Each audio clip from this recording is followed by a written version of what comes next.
My stepdaughter is basically a taxi driver with a helmet. 300 donors laughed. Crystal clinked against crystal. Craig shot his cuffs and smiled like he'd landed the punchline of the century. I didn't laugh. I didn't flinch. I pushed my hearing aid deeper into my right ear and felt the phantom ache bloom along my jawline, the one that shows up when my body knows something my face won't show. My name is Joanna Merritt.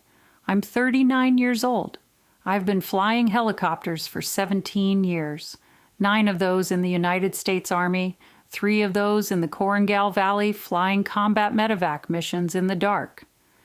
The hearing aid Craig doesn't know about exists because I held a crippled Black Hawk in a hover for 14 minutes in a pitch-black mountain pass while a transmission warning horn screamed at a frequency that destroyed the cilia in my right inner ear. I held steady because there were 3 casualties on a litter below me, and the crew chief was guiding them aboard by voice alone. I held steady because letting go meant they died. That was 8 years ago. The hearing never came back. The steadiness never left. The man giving tonight's keynote speech, the one about to walk to that podium and tell 300 people the story of his survival, flatlined in the back of my helicopter 7 months ago.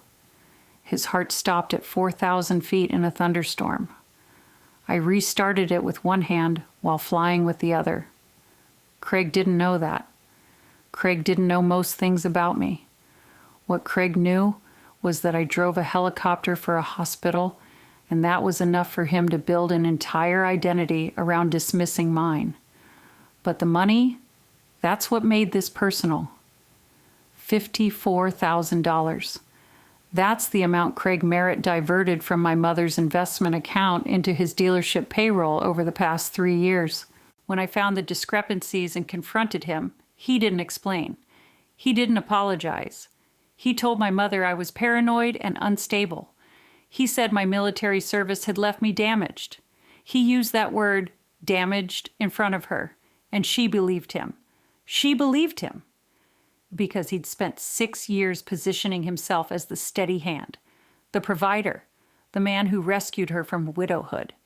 She signed a revised power of attorney 13 months ago.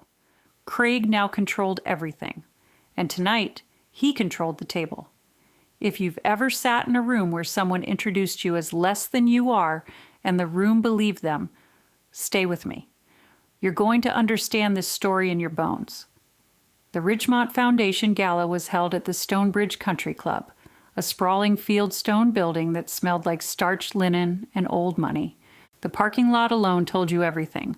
Rows of black sedans, a few discreet luxury SUVs, and Craig's pearl-white Cadillac Escalade parked diagonally across 2 spots near the entrance. Always 2 spots. The man couldn't even park without claiming more space than he deserved. I'd driven myself. A 12-year-old Tacoma with 168,000 miles and a crack in the windshield I kept meaning to fix. I parked at the far end of the lot and sat there for 6 minutes before I went in. Not because I was nervous, because I was recalibrating. The ache in my jaw had moved into my temple, and I needed it to stop before I walked into that room and let Craig Merritt perform his version of family for an audience. I pressed my thumb against the crystal of my father's watch. Stopped at 6:47 a.m., the moment a rotor struck a power line and took a crop duster pilot out of the world 23 years ago. I was 16. He'd taught me to fly in his Cessna 150 over cornfields in central Illinois. I wear his watch every day. I don't wear it as a memorial. I wear it as a compass. 6 minutes. Then I went in. The ballroom was set for 300. Round tables with ivory cloths, low candles, and floral centerpieces the size of small hedges. The kind of event where everyone's name is printed on a card and your seat assignment tells you exactly where you rank. Craig had made sure I knew mine. He placed me at the far end of the family table, behind a centerpiece so massive I couldn't see the foundation photographer when she came around. I couldn't see most of the table, actually. I could see the edge of my mother's sleeve. I could see Craig's hand resting on the back of her chair. Possessive, proprietary, the way you'd rest a hand on something you'd bought. This was how Craig operated. Not with cruelty you could name, but with geometry. He arranged the room so that you simply didn't exist in it. The same way he'd boxed up my Army commendations when he moved my mother into his house. He didn't throw them away. That would have been an act someone could challenge. He put them in a cardboard box in the garage behind the lawn equipment, where they'd be technically present and functionally erased. My mother, Eleanor, sat beside him in a silver dress. She looked composed, polished, the kind of woman Craig could point to. She looked like she belonged to him. She caught my eye once, briefly, across the hedge of white hydrangeas and eucalyptus, and gave me a small, careful smile. The smile of a woman who loves her daughter, but has been told, repeatedly, that her daughter is unwell. The smile of a woman who chose comfort over confrontation and has been paying for it in ways she can't yet name. I didn't blame her, not entirely. Craig was good at what he did. He never screamed, never threatened. He steered. He steered people by their elbows through doorways, steered conversations away from topics that threatened him, steered my mother's understanding of reality until the version she lived in was the one he'd built. When I showed her the account statements, the deposits that didn't match, the transfers to an LLC registered to his dealership, Craig was calm. Craig was steady. Craig sat her down at the kitchen table and said, "Eleanor, sweetheart, this is exactly what I was afraid of. The stress from her flying, the things she saw overseas, it's affecting her judgment." My mother looked at me across that table with something worse than anger. Pity. I'd been shot at over the Peace River Valley. I'd held a hover while tracer rounds drew orange lines beneath my rotor arc. None of it felt like that look. The gala hummed around me. Waitstaff circulated with champagne flutes and crab puffs on slate plates. A string quartet played something safe and classical from a corner I couldn't see. The room smelled like fresh-cut flowers and warm bread and the particular chemical sweetness of spray-tanned skin. My dress was black. Simple. The only thing on my wrist was my father's watch. The only thing in my right ear was the hearing aid that compensated for a frequency range I'd sacrificed in a mountain pass in Afghanistan. Craig stood up before the salad course. He always stood up. Standing was his currency. He shot his cuffs. I'd watched him do this 1,000 times. That little tug at each wrist, the performance of a man who wanted you to see his cufflinks, and placed one hand on the table and the other on my mother's shoulder. "I'd like to introduce my family," he said, projecting to the adjacent tables, pulling his voice into that dealership baritone. "My wife, Eleanor. She lights up every room she walks into. My stepson, Kevin, who's doing very well in pharmaceutical sales." Kevin wasn't at the table tonight. Kevin was in Scottsdale. But Craig introduced him anyway because Kevin's career sounded respectable. "And Joanna," he paused, gestured vaguely toward the end of the table, toward the flowers. "Joanna flies helicopters for the hospital. She's basically a taxi driver with a helmet." 300 people heard it. Maybe not all of them, but enough. The tables closest to ours laughed. A woman in emerald earrings covered her mouth. A man with a foundation lanyard nodded like he'd just learned something useful about me. I didn't correct him. I didn't stand.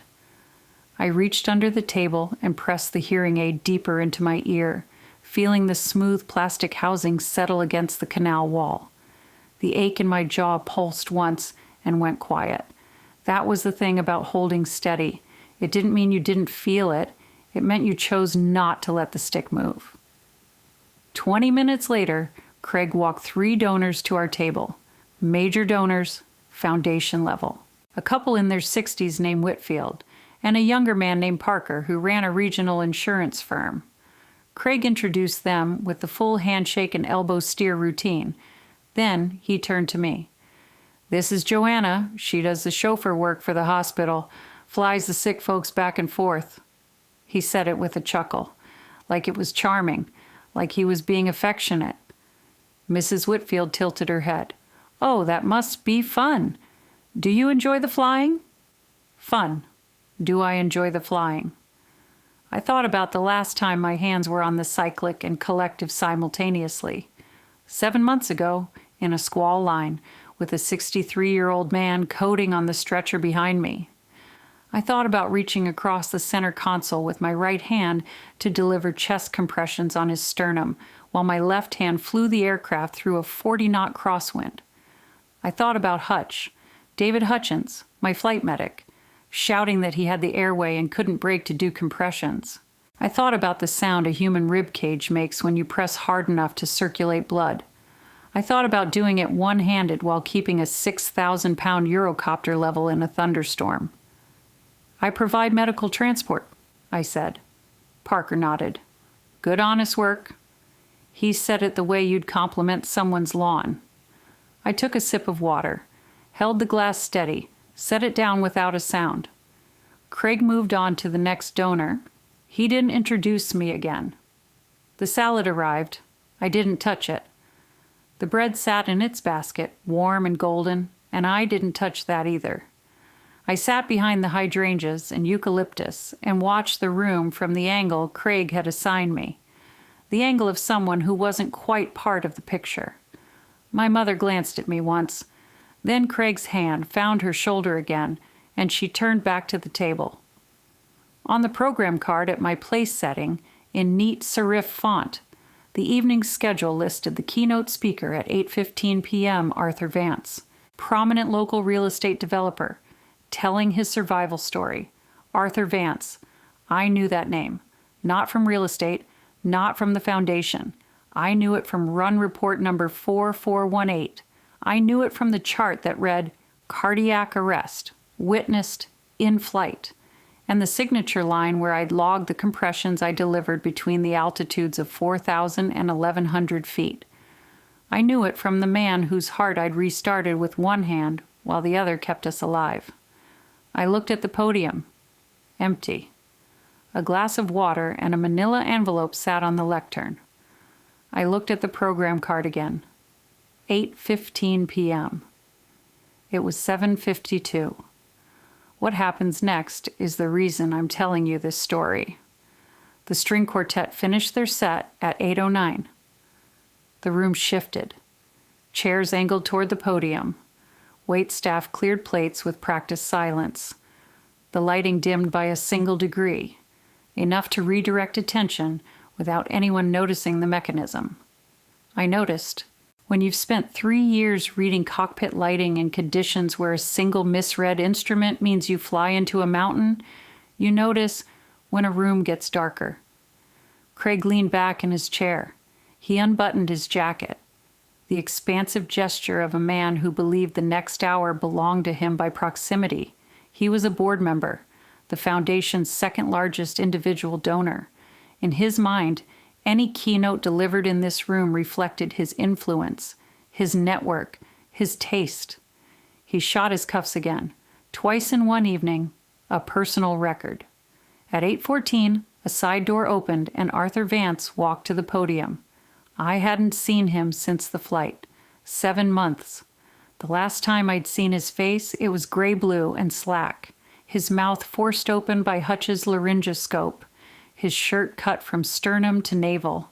He'd been a body on a stretcher, a problem measured in joules and milligrams, and the number of compressions per minute I could deliver with one arm extended across the center console, while my other hand made micro-corrections on the cyclic to keep us from rolling inverted in a 40-knot crosswind. He looked different now, upright, tan, a charcoal suit that fit well. He walked with the slight, careful gait of a man who'd been told his heart had stopped twice, and now treated every step like borrowed time. He carried a manila envelope. He reached the lectern, took a sip of water, surveyed the room the way a man does when he's about to say something he's been waiting 7 months to say. "Good evening," he said. "My name is Arthur Vance. 7 months ago, I was dead. The room went still. 300 people held their breath at the same time. I felt the pressure change like a cockpit door sealing. I don't mean that as metaphor, Vance said. I mean clinically. My heart stopped beating at 4,200 feet above the ground in the back of a life flight helicopter during a thunderstorm on October 11th. He paused. Let the silence do the work. The Foundation asked me here tonight to talk about gratitude, about second chances, about what it means to be alive when the medical record says you weren't. He placed one hand flat on the lectern. But I didn't come here tonight to talk about gratitude in the abstract. I came here to read you a document.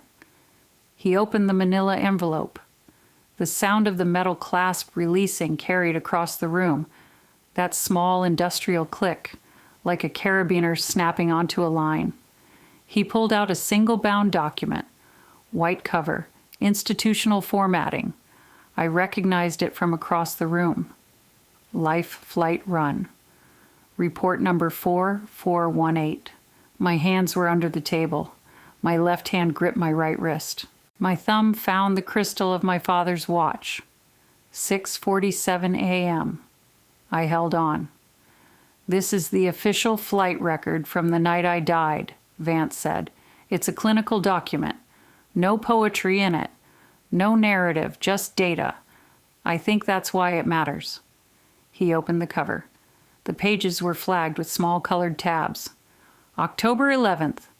Dispatch call received at 9:47 p.m. Patient.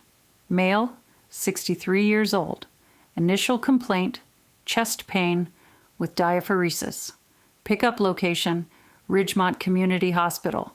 Destination, St. Elizabeth Regional Cardiac Center, 46 nautical miles southeast. He turned a page. Weather conditions at dispatch. Ceiling 2,400 feet, broken. Visibility, 4 miles.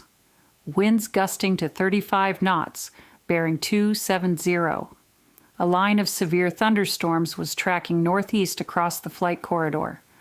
The National Weather Service had issued a SIGMET, a significant meteorological advisory, for the region. He looked up. For those of you who don't fly, that means the weather was telling everyone with good sense to stay on the ground. He turned another page. Aircraft, Eurocopter EC-145, gross weight 6,200 pounds. Crew, 2. Pilot in command and flight medic. The pilot accepted the mission. Craig shifted in his chair. I could hear the fabric of his jacket move against the seat back. He didn't know why yet. He just knew the room's attention had focused to a point that didn't include him, and that made him uneasy. Vance continued. At 10:06 p.m., 18 minutes into the flight, the patient, me, went into cardiac arrest. Ventricular fibrillation. My heart wasn't pumping blood. It was quivering. The flight medic initiated advanced cardiac life support protocols, but was unable to simultaneously manage the airway and deliver chest compressions. He paused, looked at the page, read the next line slowly. The following notation appears in the flight record, entered by the flight medic. Pilot in command reached across center console and initiated manual chest compressions on the patient while maintaining single-handed aircraft control in instrument meteorological conditions with gusting crosswinds of 40 knots. Someone at a table near the front set down their glass. The sound was loud in the silence. One-handed, Vance said. He held up his right hand, looked at it. One hand on my chest, compressing my sternum at a rate and depth sufficient to circulate blood to my brain. The other hand flying a 6,000-pound helicopter through a thunderstorm. I pushed my hearing aid deeper. The phantom ache was crawling up my jaw into my temple. I breathed through it. I held steady. My heart stopped a second time during the approach. The pilot maintained compressions until the flight medic was able to take over at 1,100 feet. The pilot then landed the aircraft in a 35-knot crosswind on the rooftop helipad at St. Elizabeth's. The official record notes the landing was completed within standard parameters. He closed the report, held it against his chest. "Within standard parameters," he repeated. "That's what the document says. One-handed CPR at 4,000 feet in a thunderstorm, and the landing was within standard parameters." He set the report on the lectern. "Now, the Foundation asked me to tell my survival story, and I have. But a survival story without the person who made the survival possible is just a man talking about himself." He turned his body, not toward the front tables, not toward the board members' row where Craig sat with his Cadillac posture and his shot cuffs. He turned toward the far end of the family table, past the massive floral centerpiece, past the hydrangeas and eucalyptus that Craig had used to make me disappear. "The pilot in command on run report 4418 is in this room tonight," Vance said. I felt the room pivot, 300 heads beginning to turn, scanning, calculating. She was introduced earlier this evening as, and I want to make sure I quote this correctly, basically a taxi driver with a helmet. The silence that followed had weight. It pressed against the walls. The candle flames on every table leaned slightly, as if the air itself had shifted. Craig's hand left my mother's shoulder. I saw it happen in my peripheral vision. The hand just lifted and dropped to the table. Vance's voice didn't rise. It didn't need to. The woman who restarted my heart, one-handed, in a thunderstorm, while flying an aircraft that most pilots won't take up in clear weather, is sitting right there. He pointed at me. Not vaguely, not toward the flowers. He pointed at me the way a man points at the person who kept him alive. Every head at every table turned. The Foundation photographer, the one Craig had positioned the centerpiece to block, raised her camera. "Her name is Joanna Merritt," Vance said. "Former United States Army Black Hawk pilot, 3 years of combat medevac in Afghanistan, currently a life flight pilot in command for this hospital's trauma network." He held up run report number 4418, the bound cover facing the room. "This document is the institutional record of the night she saved my life, and I would like every person in this room to understand something." He looked directly at Craig. "A taxi driver doesn't fly into a thunderstorm when every instrument and every advisory says to stay on the ground. A taxi driver doesn't reach across a cockpit and compress a dying man's chest with one hand while keeping 6,000 pounds of aircraft from falling out of the sky with the other. A taxi driver doesn't land on a rooftop in a 35-knot crosswind and walk away like it was procedure." He held Craig's gaze for 3 full seconds. "That is not a taxi driver. That is the reason I'm standing here." The room erupted. Not applause. Not yet. A sound I'd heard once before in the back of a chapel at Bagram after a chaplain read a posthumous citation. A collective intake of breath, recognition, the sound of 300 people recalibrating everything they thought they knew.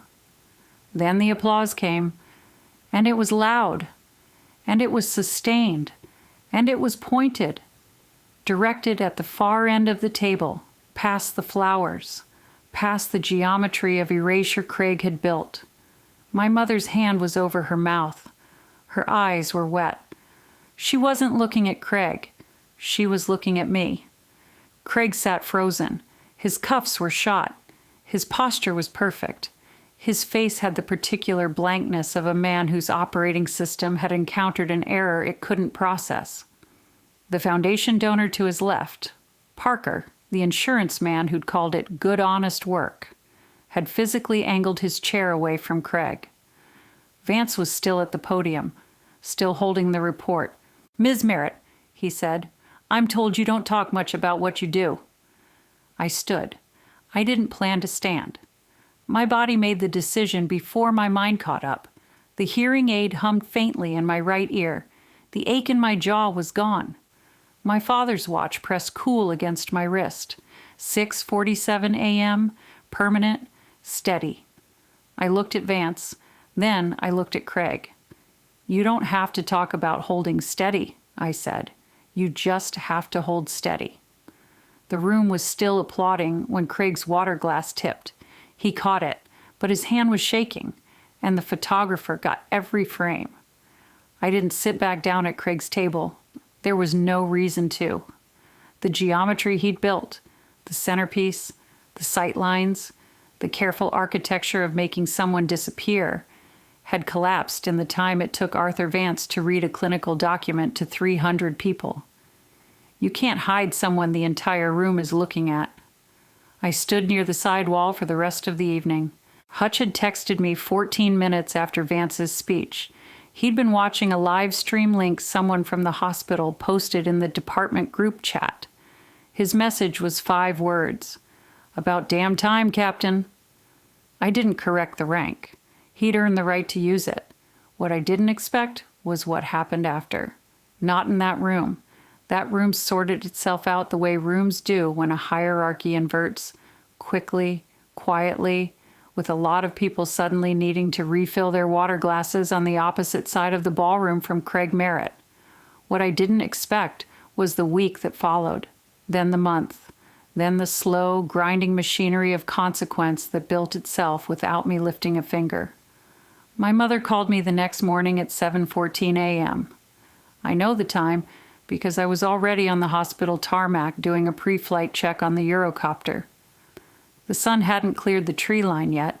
The rotor blades were wet with dew, and the tarmac smelled like cold asphalt and hydraulic fluid. She didn't say hello. She said, "I need you to send me those account statements again." I sent them within the hour. Every document I'd shown her 13 months earlier. The ones Craig told her were the product of a damaged mind. 3 years of transfers, $54,000 total, routed from her investment account to an LLC called Ridgemont Motor Group Holdings, Craig's dealership payroll fund. She took them to an attorney named Sandra Ellis, a woman she'd known from her church auxiliary group, who referred her to a forensic accountant named Paul Reed. Reed took 11 days. His report was 9 pages. Every dollar traced, every transfer time-stamped, every routing number linked back to accounts Craig controlled. I learned most of this secondhand. My mother told me some of it. Her attorney told me some when I was asked to provide supporting documentation. The rest I pieced together from what filtered back through people who had no reason to protect Craig Merritt anymore. The Ridgemont Foundation's executive director, a woman named Catherine Brooks, contacted Craig on a Tuesday. I know because Parker, the insurance man from the gala, the one who'd called my work good, honest work before he knew what my work actually was, mentioned it to a colleague at the hospital's donor relations office. That colleague told Hutch. Hutch told me. The chain itself told the story. Craig's name was now something people passed along like a warning. Brooks gave Craig a choice: resign his board seat voluntarily, or the foundation would open a formal review of his donor eligibility in light of newly surfaced financial concerns. Craig resigned the next morning. His name was removed from the foundation's annual report before it went to print. The brass plaque in the hospital lobby listing major benefactors, the one Craig used to photograph himself standing next to, was updated within the week. His name replaced by a blank line, then by someone else's. The power of attorney was revoked on November 3rd. My mother's attorney filed the revocation with the county clerk's office, along with a demand letter for full restitution. Craig's attorney, a man from his dealership's general counsel, responded with an offer of $31,000 and a non-disclosure agreement. My mother's attorney rejected it in writing. The response was 4 sentences long. The 4th sentence referenced a potential referral to the county prosecutor's office for investigation of financial exploitation of a vulnerable adult under state statute. Craig paid the full amount within 14 days. Cashier's check. No NDA. No negotiation. Just a check delivered to Sandra Ellis's office by courier, along with a 1-paragraph letter that didn't contain the word sorry. The dealership felt it next. Not immediately. Craig's lots didn't close. His name didn't disappear from the signs, but in a community the size of Ridgemont, reputation is currency, and Craig's account was overdrawn. The Rotary Club didn't remove him. They just stopped asking him to speak. The golf foursome he'd played in every Saturday for 3 years quietly became a threesome. The general manager of his largest lot, a man named Tom Walker, put in his resignation in December. He didn't cite a reason. He didn't have to. I watched none of this happen directly. I heard about it the way you hear about weather in a place you used to live, through people who are still there, in fragments, over weeks. It arrived in pieces.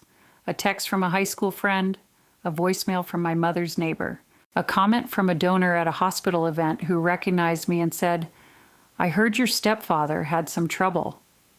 Some trouble. 6 years of narrative erasure and 3 years of systematic theft reduced to some trouble. That's how communities process consequence. In euphemism, at a distance, with plausible deniability for everyone who looked the other way. Craig never contacted me. Not once. Not a call, not a text, not a letter through his attorney. I don't know if that was pride or strategy or genuine inability to form the words. I don't need to know. His silence told me everything his words never had. My mother was different. She came to the hospital on a Sunday in late November. I wasn't flying. I was in the crew room finishing paperwork. Patient transfer documentation, the kind of clinical detail that keeps the system running and nobody ever sees. She stood in the doorway for a long time before I looked up. She was wearing a blue coat I didn't recognize. Her hands were clasped in front of her the way they used to be when she was trying to say something she'd rehearsed. "I should have listened to you," she said. I set down my pen. 13 months ago, she said, when you showed me the statements. I should have listened. She was right. She should have. I didn't tell her that. She already knew, and saying it out loud would have been cruelty dressed up as honesty. He was very convincing, I said. That's not an excuse. No, it's not. She stood there. The fluorescent lights in the crew room buzzed the way they always do. That particular institutional hum that sounds the same in every hospital and every army building I've ever been in. Her eyes were red, but she wasn't crying. She'd done that already, somewhere else, before she came here. "Can I take you to dinner sometime?" she asked. "Not for the holidays, and not at the house. Just dinner. You pick the place." I thought about it. I thought about the cardboard box in Craig's garage with my Army commendations behind the lawn equipment. I thought about the power of attorney she signed because a man in cufflinks told her I was damaged. I thought about the look she gave me across the kitchen table. Pity, not anger, and how that look had lived in my chest for 13 months like a stone I couldn't cough up. I thought about her hand over her mouth in the ballroom, her eyes finding mine past the flowers. "Dinner," I said. "Sometime." She nodded. She didn't push. She turned and walked down the hallway, and I listened to her footsteps until they disappeared into the particular acoustic void that hospital corridors create. Where sound doesn't echo, it just stops. I kept working. The paperwork wasn't going to file itself. She called a week later. We went to a diner off Route 9 that had vinyl booze and coffee that tasted like it had been sitting since dawn. We didn't talk about Craig. We didn't talk about the gala. She asked me about the Koringal. She'd never asked before, not once in 9 years. I told her about the mountain pass, about the 14 minutes, about the transmission warning horn and the frequency range I'd lost. She looked at my right ear, at the hearing aid she'd never noticed, and her face did something I won't describe, because some things belong to the person feeling them. It wasn't forgiveness. It wasn't reconciliation. It was a door opened exactly wide enough for one person to stand in. That was enough. For now, that was enough. The night of the gala, after the applause and the photographs and the long, slow unraveling of the geometry Craig built, I drove back to the hospital. Not home. The hospital. I parked the Tacoma in the far corner of the lot near the helipad and walked across the tarmac to the Eurocopter. She was grounded for the night, cold. The rotor blades hung motionless against the dark. The anti-collision light was off. The cockpit was locked and dark and still. I climbed in, settled into the left seat, didn't start the engines, didn't flip a switch, just sat. The instrument panel was dark. Every gauge, every dial, every warning light, silent. No transmission horn, no crosswind, no squall line bearing down at 40 knots, no heart stopping beneath my right hand. Just silence. I unclasped my father's watch, held it against the instrument panel, face out, the way he used to rest his wrist on the yoke of his Cessna. 6:47 a.m. Stopped. Permanent. The crystal was warm from my skin. Outside the canopy, the hospital's parking lot lights cast a pale orange glow across the tarmac.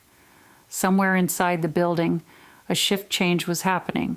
Nurses passing clipboards, monitors beeping their steady rhythm, the quiet machinery of keeping people alive grinding forward the way it always does, whether anyone notices or not. I sat in that cockpit for a long time. I listened to the silence the way you listen to something you've earned. Not the silence of absence, not the silence of erasure. The silence of a machine at rest that has done what it was built to do. Holding steady doesn't mean the stick never moves. It means you bring it back to center every time the wind tries to push you off course. Every time someone tells the room you're less than you are. Every time the horn screams and the ceiling drops and the only thing between a human being and the ground is your left hand and your willingness to stay. You bring it back and you hold. If this story stayed with you, if you've ever held steady while someone in your life explained who you were to a room full of people who didn't know any better, I'd like to hear about it. What did you hold steady through? Tell me in the comments. Tell me where you're watching from tonight. And if you haven't subscribed yet, go ahead and do that now. Hit the bell too. I've got more stories like this, and I think you're the kind of person who needs to hear them.